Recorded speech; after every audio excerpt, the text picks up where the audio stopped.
Assalamualaikum warahmatullahi wabarakatuh. Berjumpa lagi rekan-rekan mahasiswa dalam mata kuliah Metode Penelitian Ekonomi Syariah Kualitatif.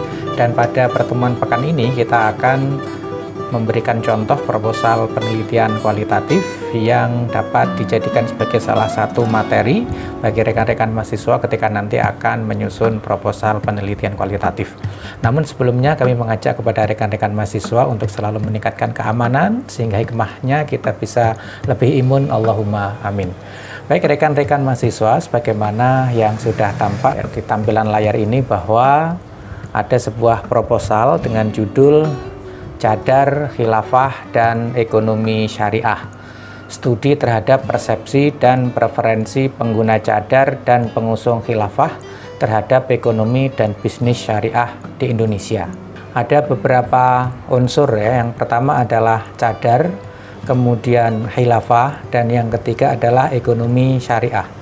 Kemudian ini dikaitkan dengan persepsi dan preferensi para pengguna cadar serta para pengusung khilafah terhadap ekonomi dan bisnis syariah di Indonesia. Berdasar pada judul yang tadi sudah kita sampaikan kepada mahasiswa, maka penelitian ini akan menjawab dua rumusan masalah ya. Yang pertama adalah bagaimana persepsi dan preferensi muslimah pemakai cadar terhadap praktek ekonomi dan bisnis syariah di Indonesia. Jadi para pemakai cadar ini akan kita teliti bagaimana mereka mempersepsikan dan pilihan mereka terhadap ekonomi dan bisnis syariah di Indonesia. Ya, suka atau enggak gitulah bahasa sederhananya ya. Nah, kemudian rumusan masalah yang kedua ini masih sama, persepsi dan preferensi, tetapi yang akan kita teliti itu adalah para penggerak atau simpatisan khilafah di Indonesia. Ya. Nah, adapun latar belakang masalah dari riset ini bisa kita visualisasikan sebagaimana berikut, bahwasanya para pengguna cadar ini, salah satu di antara alasan terkuat mereka menggunakan cadar itu adalah bertujuan untuk berislam secara kafah atau masuk Islam secara menyeluruh, termasuk pakaian atau busana yang mereka kenakan. Nah, demikian pula para pengusung khilafah di Indonesia, mereka berupaya untuk mendirikan kekhilafahan di Indonesia. Salah satu di antara motivasi yang menggerakkan mereka adalah karena apa? Ini merupakan ekspresi cerminan bahwa begitulah cara berislam mereka di ranah publik, di ranah politik, maka Islam secara kafah itu diekspresikan, diwujudkan atau diimplementasikan dengan menggunakan sistem khilafah di Indonesia. Nah, di Indonesia sekarang sudah berjalan praktek ekonomi dan bisnis Islam yang ada di Indonesia, mulai dari lembaga keuangan syariah, misalnya perbankan, koperasi syariah, pasar modal, dan seterusnya. Nah, ekonomi dan bisnis Islam di Indonesia itu juga merupakan wujud atau implementasi dari upaya kita untuk berislam secara kafah. Nah, ini dari aspek ekonominya. Maka kemudian ada ekonomi Islam. Nah, oleh karenanya, kalau kemudian para pengusung khilafah dan pengguna cadar ini juga ingin berislam secara kafah, maka pertanyaan kita kemudian adalah bagaimana kemudian mereka itu memandang, mempersepsikan, memberikan penilaian terhadap ekonomi dan bisnis Islam di Indonesia, dan bagaimana mereka akan menjatuhkan pilihan terhadap praktek ekonomi dan bisnis yang ada di Indonesia. Apakah mereka mempunyai preferensi, mempunyai opsi pilihan kesukaan untuk menggunakan ekonomi dan bisnis Islam di Indonesia ataukah tidak? Ya, ini yang akan dijawab melalui penelitian ini. Baik rekan-rekan mahasiswa, kembali ke proposal ya. Pada bagian ini sekaligus akan kita tunjukkan kepada para mahasiswa bagaimana menyusun latar belakang masalah dalam proposal ya. Yang pertama, latar belakang masalah itu kita susun secara efisien dan efektif, tidak terlalu berpanjang lebar dalam menyusun kalimat. Yang penting langsung kepada inti dari gejala apa yang kemudian menjadikan riset ini layak dan penting untuk dilakukan.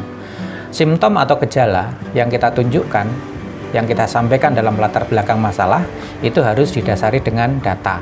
Data itu bisa berupa dari hasil penelitian para periset sebelumnya maupun dari data-data yang bisa diterima secara akademik, ya.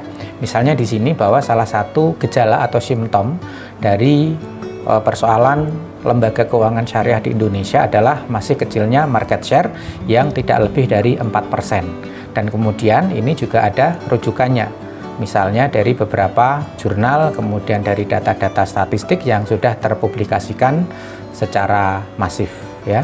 Nah, kemudian yang berikutnya, ketika kita akan memberikan data-data lanjutan terkait dengan simptom yang menjadi latar belakang atau penguat, ya, pendukung dari latar belakang masalah, ini juga harus kita tampilkan secara valid dan secara lengkap, ya. Misalnya di sini tadi seperti yang sudah kita sampaikan di awal bahwa para pengguna cadar di kalangan wanita muslim menunjukkan bahwa motif yang menggerakkan sebagian besar pengguna cadar adalah karena perintah agama untuk menutup aurat. Ya, kemudian ini ada rujukannya, rujukan dari sebuah jurnal, kita tulis secara komplit dan seterusnya. Nah, berikutnya ini data-data yang kita tunjukkan ini merupakan hasil dari penelitian-penelitian sebelumnya yang kemudian kita jadikan sebagai rujukan, ya. Misalnya ini nomor 5, nomor 6, nomor 7 dan seterusnya. Dan proposal ini disusun pada tahun 2019.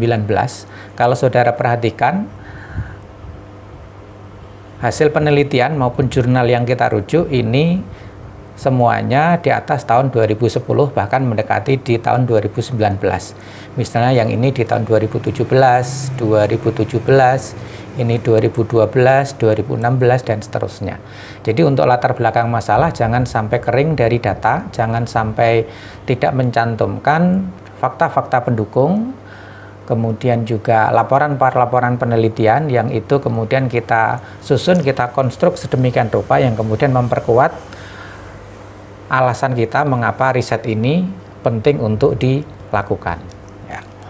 Kita masuk ke bagian yang kedua, yaitu rumusan masalah seperti tadi yang sudah kita singgung pada screen sebelumnya. Jadi merujuk pada latar belakang masalah yang telah dideskripsikan sebelumnya, maka penelitian ini berupaya untuk menjawab dua rumusan masalah. Yang pertama, bagaimana persepsi dan preferensi muslimah pemakai cadar terhadap praktik ekonomi dan bisnis syariah di Indonesia. Pertanyaan yang sama juga akan kita teliti di kalangan para penggerak atau simpatisan khilafah di Indonesia. Jadi dua rumusan masalah inilah yang akan dijawab melalui penelitian ini. Ya. Nah, untuk komponen-komponen yang lain dalam proposal penelitian, misalnya signifikansi penelitian, literatur reviews atau telaah pustaka, dan seterusnya sampai dengan landasan teoretik, ya. Ini kita skip, kita lewati karena fokus dari mata kuliah ini adalah pada aspek metode penelitiannya. Ya.